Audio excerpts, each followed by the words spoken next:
The House just blocked a procedural vote for a bill to reauthorize the controversial Foreign Intelligence Surveillance Act, but supporters of FISA still hope to pass a bill before it expires next Friday.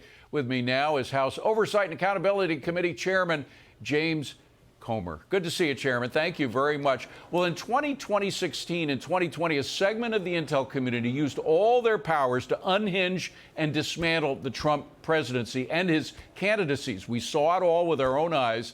FISA played a huge part in that, and you might expect the president to say what he just posted today on Truth Social, and I'm going to put it up here: kill FISA. It was illegally used against me and many others. They spied on my campaign. So can we, at the very least, Chairman, fix it before the November elections? Well, I think there was a fix in place, and this was something that Jim Jordan and Jerry Nadler, of all people, worked together in a bipartisan way to fix it.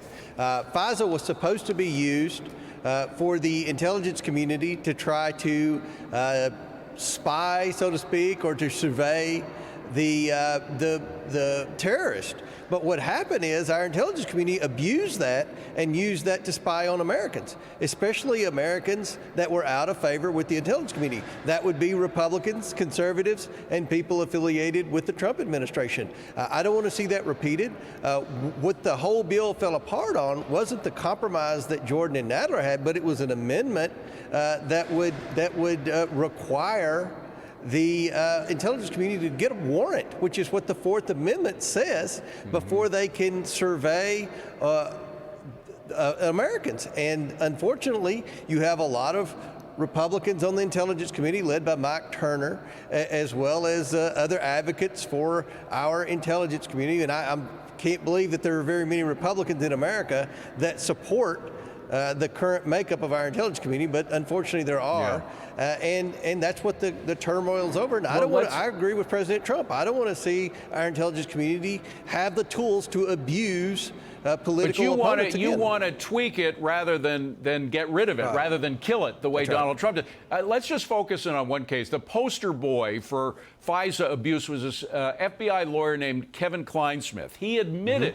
Openly admitted that he falsified evidence in order to get a FISA warrant from the courts to spy on a member of Trump's team, Carter Page. So is there some way of changing FISA to prevent people like him from getting a warrant from the FISA court, even if he's lying about the evidence he has? Yeah, I think there is, and I think that was what the original intent of the bill that was led by Jim Jordan would do. Unfortunately, what we're going to continue to see in the intelligence community is the deep state activists that I call the left-wing activist bureaucrats that are in the leadership positions in these intelligence communities. They're going to continue to try to abuse that power if they're not held accountable. And that's the biggest disappointment I've had in this Congress, is Republicans' inability to hold bad actors accountable.